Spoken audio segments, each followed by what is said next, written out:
పాత నగకు సమానమైన బరువుకు నగలు తీసుకోండి. నయా పైసా ఇవ్వాల్సిన పనిలేదు. లలిత అడ్వాన్స్ ప్లాన్. గురువుగారు, ఎంత కష్టపడ్డా మా ఇంట్లో ధనం ఉండదు. నిలువ అస్సలు ఉండదు. ఏదో ఒక విధంగా ఖర్చయిపోతుంది. నేను వేరే దిక్కున బీరువా పెట్టుకున్నాను. అందువల్లనే నాకు డబ్బు నిలువ ఉండట్లేదు. అంటే నిజానికి ఒక బీరువా ఎక్కడైతే పెట్టుకుంటామో దానివల్ల కూడా ఇంట్లో డబ్బు నిలువ ఉండకపోవడానికి కారణాలుంటాయా గురూజీ? ఖచ్చితంగా అమ్మా. ఇక్కడ మనం మంచి ప్రశ్న అడిగారు. చాలా మందికి సంపాదించడం పెద్ద విషయం కాదమ్మా. ప్రతి ఆ! ఒక్కరు ఎన్నో రకాలుగా సంపాదించడానికే అవును. ప్రయత్నం చేస్తారు. అవును. కానీ సంపాదన అనేది ఎలా ఉండాలి? మన అవసరాలకు మనకు ఉపయోగపడేలా ఉండాలి.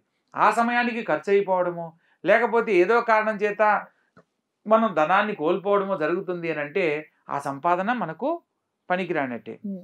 అలా సంపాదించిన ధనాన్ని సరైన కాలంలో మనకు ఉపయోగపడేలా చేసుకోవాలి అనంటే, మనము ఇక్కడ 2 రకాల సాంప్రదాయాలుంటాయి. జ్యోతిష్ శాస్త్ర అయితే దశ అంటారు.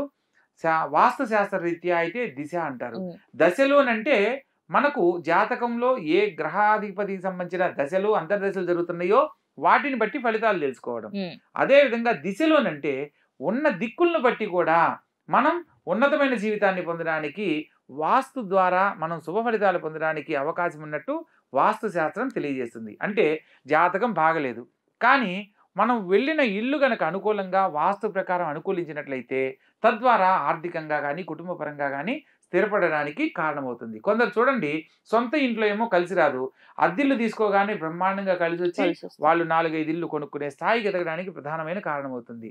అందుకని దశ లేదా దిశ అంటారు. మనకు జాతక బలం కంటే కూడా స్థాన బలం అనేది మనల్ని గొప్పవాళ్ళని చేయడానికి ఎంతో దోహదపడుతుంది. ఇప్పుడు ఉదాహరణకు ఆర్థిక పరంగా బాగా ఎదగాలి అనుకున్న వాళ్లకు దక్షిణ ఆగ్నేయ భాగంలో ప్రధాన ద్వారం ఉండి ఆ ఇంటికి ఎదురుగా రాజవీధి ఉన్నట్లయితే, అంటే ఇంటికి ఎదురుగా రాజవీధి అంటే మెయిన్ రోడ్డు ఉండాలి. అలా ఉన్న ఇళ్లలో ఆగ్నేయం వరకే ఆ వీధి పొడి కనుక ఉన్నట్లయితే వాళ్ళు కటిక దారిద్ర్యంలో ఉన్నా కూడా మినిమం 3 అంతస్తులు ఇల్లు కట్టుకునే స్తోమత ఆ ఇల్లు ఏర్పాటు చేస్తుంది.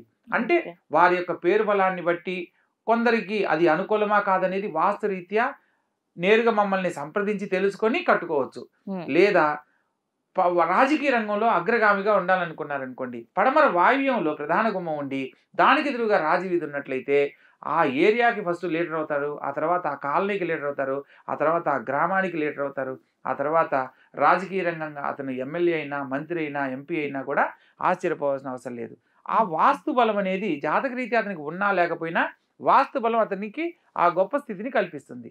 ప్రత్యేకంగా ఆర్థికంగా ఎదగడానికి ప్రతి స్త్రీ కనకదార స్తోత్రాన్ని గనక పఠిస్తూ ఉన్నట్లయితే సంధ్యా సమయంలో ఆ ఇంట్లో ధనానికి సంబంధించిన లేమి అనే శబ్దం అనేది ఉండదు. అంటే ఈ అవసర నిమిత్తం మనకి డబ్బులు లేవు అనే మాట ఆ ఇంట్లో ఎప్పటికీ రాదు. ఓకే. కనకదార స్తోత్రంలో మనం ఒక చిన్న విషయాన్ని కూడా తెలుసుకోవాలి.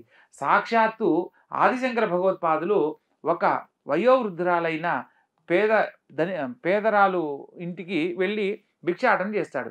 ఆ సందర్భంలో ఆమె ఇంటికి వచ్చిన ఎవరికైనా లేదు అనకుండా ఏదో ఒకటి పెడుతూ ఉండేది ఆమె అలవాటు అనమాట. అటువంటిది ఈ స్వామి వచ్చేసరికి ఆయనకి పెట్టడానికి ఏమి లేకపోయేసరికి వాళ్ళ ఇంట్లో ఒక మట్టి పాత్రలో ఎండిపోయిన ఉసిరికాయ ఒకటి ఉంటుంది. అది నా ఆకలి తీర్చకపోయినా ఆ బాబుకి ఆకలి తీరుస్తుందేమో అనే భావంతో, నాయనా నా దగ్గర పెట్టడానికి ఏమి లేదు, ఇదొక్కటి ఉంది, ఇది మాత్రమే నేను ఇవ్వగలనని చెప్పి తన దగ్గర ఉన్నది పెట్టే దాంట్లో సంతృప్తిగా ఆయనకి పెట్టినప్పుడు ఆ ఆదిశంకర భగవత్పాదులు ఆనందచేతుడయి సాక్షాత్తు లక్ష్మీదేవి అనుగ్రహంతో ఈ కటిక దారిద్ర్యాన్ని అనుభవిస్తున్న ఈ పేదరాలకి తల్లి నీ అనుగ్రహాన్ని ప్రసాదించమని కనకదారా స్తోత్రాన్ని చదువుతాడనమాట. వందే వందారు మందారం ఇందిరానంద కందలం అమందానంద సందోహ బంధురం సింధురాణనం అని ప్రారంభించి అమ్మవారిని వర్ణిస్తూ పాడిన కీర్తనకు సాక్షాత్తు లక్ష్మీదేవి ఆనందజగితురాలయ్యి ఆ కటిక దారిద్ర్యం అనుభవిస్తున్న పేదరాలింట్లో బంగారు ఉసిరికాయల వర్షాన్ని కురిపిస్తుందన్నమాట. అంత శక్తివంతమైన ఈ కనకదారా స్తోత్రాన్ని ఏ కుటుంబంలో ఏ స్త్రీ అయితే ప్రతినిత్యము పఠిస్తుందో ఆ కుటుంబంలో సకల దారిద్ర్య బాధలు తొలగిపోయి ధనానికి సంబంధించిన ఇబ్బందులు లేకుండా అష్టైశ్వర్యాలతో తొలతొగుతారనేది శాస్త్రం తెలియజేస్తుంది. అదేవిధంగా మనకు వాస్తురీత్యా బీరువాని మనం ప్రధానంగా ధనాన్ని నిల్వ ఉంచుకోవడానికి ఉపయోగిస్తూ ఉంటాం. ప్రత్యేకంగా దాన్ని ఎక్కడ ఏర్పాటు చేసుకోవాలనే విషయంలో చాలా మంది సందేహపడుతున్నారు. ఇప్పుడు యూట్యూబ్ ఛానల్ ద్వారా కొందరు అక్కడ పెట్టుకోండి, ఇక్కడ పెట్టుకోండి అనే దానివల్ల కొందరు చాలా సందేహంతో ఇబ్బంది పడుతూ ఉన్నారు. సందేహ నివృత్తికై నేను శాస్త్రాన్ని చదివి చెప్తున్నాను.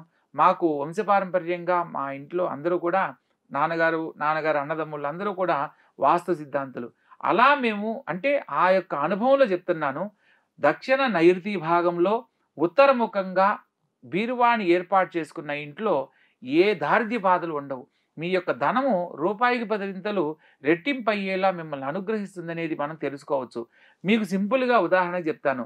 ఆగ్నేయానికి అధిష్టాన దేవుడు అగ్నిదేవుడు. అగ్ని అంటే ఏంటి? ఎప్పుడూ దహించుకుపోవడము, మండడము అనేది.